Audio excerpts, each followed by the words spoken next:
Futures trading involves risk and is not suitable for all investors. Content provided in this segment is meant for educational purposes and is not a solicitation to buy or sell commodities.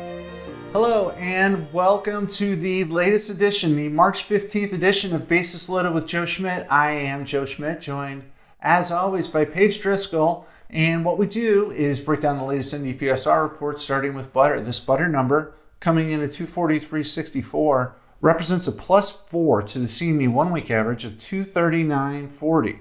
Now we traded 6 loads on the exchange that week, so not a whole lot to discuss there.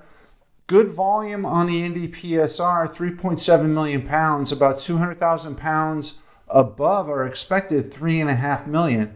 So I guess the short story in butter is higher than expected basis on higher than expected volume.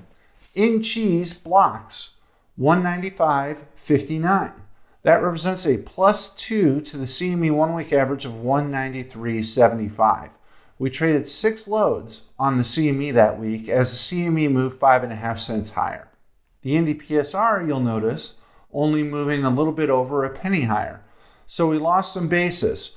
That move at the CME didn't translate into higher prices on the NDPSR. And plus 2, although close to our historical expected basis, is well below what we've had in recent weeks on the NDPSR. One theory is that the reason that we've had that higher than normal basis on the NDPSR is because of export sales.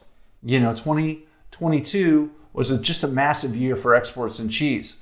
The United States exported 6.5% of its cheese production in 2022, and it looked like that trend hadn't slowed down a whole bunch, with the January exports coming in at 15.6% higher than a year ago. So just massive exports in January. The thing is, though, a lot of those January exports, those deals were done in November and December when physical prices were a lot higher, when world prices were significantly higher than the prices that we were seeing here in the United States. So those sales were done at a higher level than where the CME is right now. Looks like, with basis contracting here, that those sales that were arranged at the end of last year and had been shipping through the first quarter of this year are now coming to an end, because we're seeing that basis come back close to where it has historically been. Plus 2 is our historical basis, and that's what we got on this report. 13.5 million pounds, really good volume. So 1 million pounds over our expected weekly movement in blocks. In the barrels, 161.74. That represents a plus 5 to the 2-week CME barrel average of 157 even. Now we averaged 31 loads per week on both of the weeks that I used to calculate that 157. It's interesting that through the course of the March pricing cycle for barrels, we had 3 weeks with a total of 100 transactions, 100 loads trading hands at the CME, and 1 week with 50 loads trading hands at the CME. So over the course of 4 weeks, we traded 150 barrel contracts at the CME during the March pricing. Robust volume, to say the least.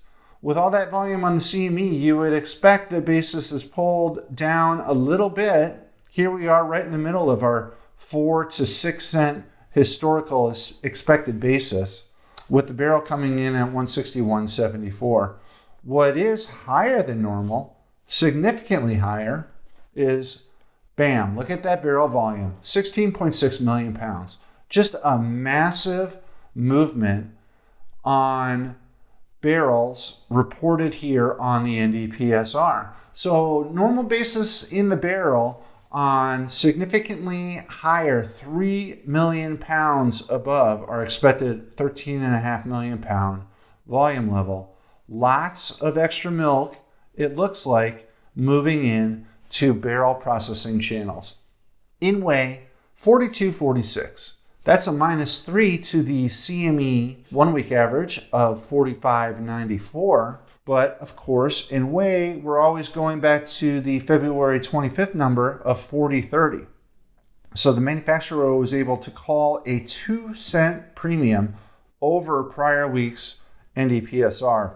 That's a big premium basis, and on that big premium basis, the manufacturer was able to move north of 6.8 million pounds. So in way higher than expected basis, higher than expected volume, that has been the trend here in whey as of late, as it looks like a lot of the whey that's coming off of the cheese making streams is going in to dry whey processing channels. And then lastly, non-fat, 121.46. That's essentially a flat basis to the CME 1 week average of 121.63. We traded 10 loads on the CME that week, so pretty good volume. And then here on the NDPSR, just a little bit short, but almost in line with our expected 20 million pounds, coming in at 19,980,000. So expected volume on a lower than expected basis in non-fat. So this is week 2 of 5 for the March pricing cycle, currently getting March class 3, 1790, with a March class 4 of 1833. We still have a little bit of pricing to do at the CME. We'll see what they have in store for us in the weeks to come. Until then, I'm Joe. On behalf of Paige and the entire EverAg Insights team, thanks so much for joining us. Take care. Bye.